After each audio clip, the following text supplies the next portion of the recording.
Jesus also prophesied that, speaking to the Jews, that you shall be hated of all nations for my name's sake. Many of us who saw the terrible anti-Semitism of World War II, the Holocaust in Europe, believe that most civilized people would abandon anti-Semitism, seeing the horror that had been produced by this age-old prejudice brought to the fore. However, today, the world is rampant with anti-Semitism in the middle of the Middle East, in the Arab world, throughout the Islamic world. Some of the most popular books being sold today and the bestsellers are anti-Semitic books such as The Protocols of the Elders of Zion, Mein Kampf, the title by Hitler that proposed the hatred and elimination of the Jews. Tragically, throughout much of the world, including Russia, anti-Semitic cartoons are rife within newspapers even sponsored by governments. This hatred of the Jews is the mark of civilization unredeemed. And it is something that if we ourselves bear any part of, we need to repent of it because it is a sin. God has chosen Israel as his chosen people.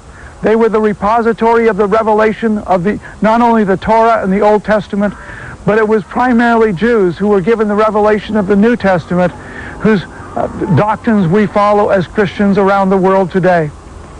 The Lord said that because iniquity shall abound, the love of many will wax cold. Many things are happening in our world that is hard to even comprehend. Euthanasia taking place both in Europe and many other countries, where people who have not even asked to be mercy killed are done so by their relatives or their doctors without any request whatsoever, even people who are simply depressed and not suffering from terminal diseases. We're seeing abortion used for birth control. We're seeing abortion used just for selection of the sex of your child by eliminating a girl, as is taking place in India and China and North and South Korea, so that they could have a boy child.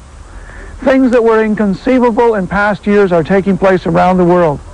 Surely it is that because sin abounds, the love of many is waxing cold.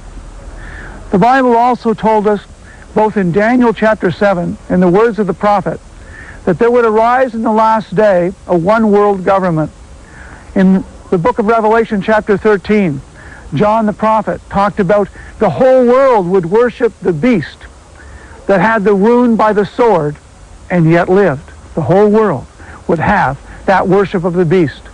This clearly tells us that for the first time in history, world government is one of the things that will characterize the last days.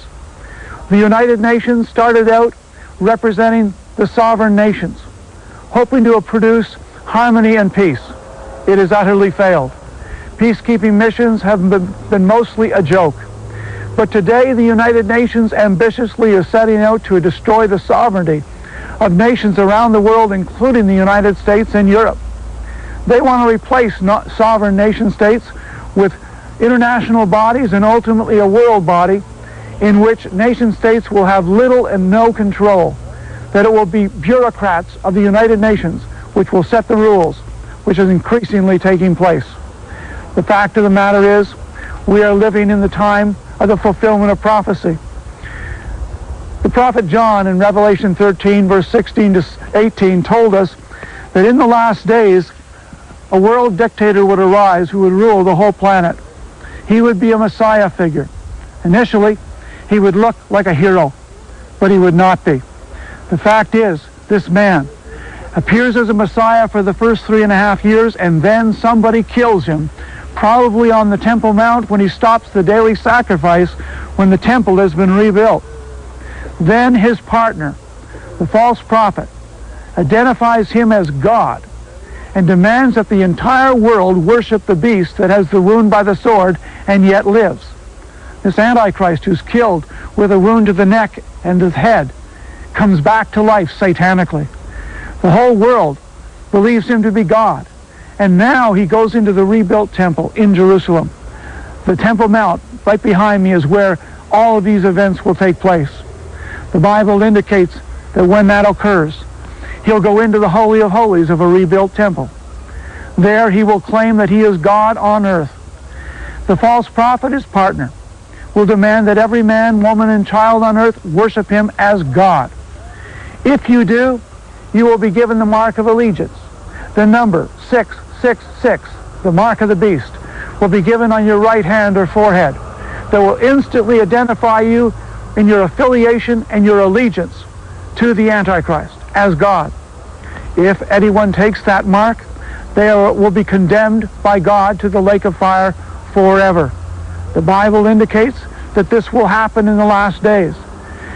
It will happen during a 3.5-year period that leads directly up to Armageddon, the battle in which the whole world will be involved, and the Messiah will return from heaven to defeat the armies of the world, to save Israel from what would otherwise be certain destruction.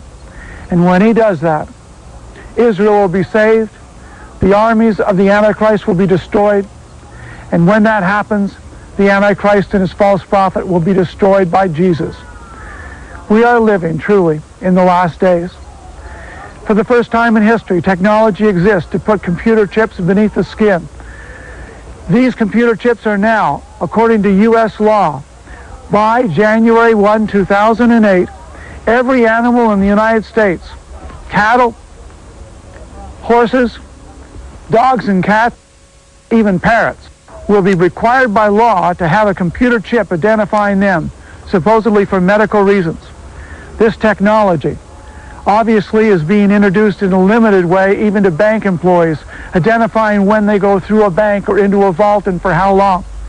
Eventually, I believe it will become so ubiquitous, so universal, that it will be very difficult for people to refuse it, even though it won't be the law. We are moving toward a cashless society. 97% of all the cash that exists today doesn't exist as currency or coin. It exists as blips on a computer screen. It exists electronically only. It would not take much, once this system exists worldwide, for then the Antichrist to then say, you have only a month or so to bear allegiance to me publicly, wherever you are, to receive a 3-digit number, 666, added to the number you already have, proving that you worship me. If you have that number, you'll be able to continue to buy and sell, as Revelation 13 says.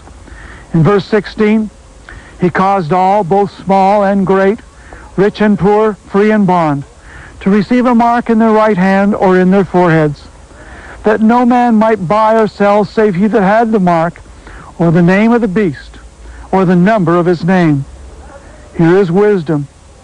Let him that hath understanding count the number of the beast, for it is the number of a man, and his number is 666. There are two languages that are alphanumeric, Hebrew and Greek. What I mean by that is that these languages use letters for numbers. And therefore I believe what the Bible is saying is that this man's name will be composed of letters, 3 letters of which symbolize him. Those 3 letters will also symbolize the number 666. Christians will not be here at that time. The evidence of prophecy is very clear that the church will be taken to heaven, will be resurrected, but God will leave a witness upon the earth.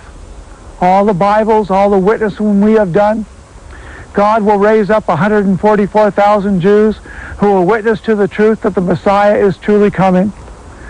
Revelation 14 tells us that God is going to send 3 angels through the heavens to announce that men should worship God and not fear the Antichrist, because Jesus Christ the Messiah is about to return. We are living in fascinating days.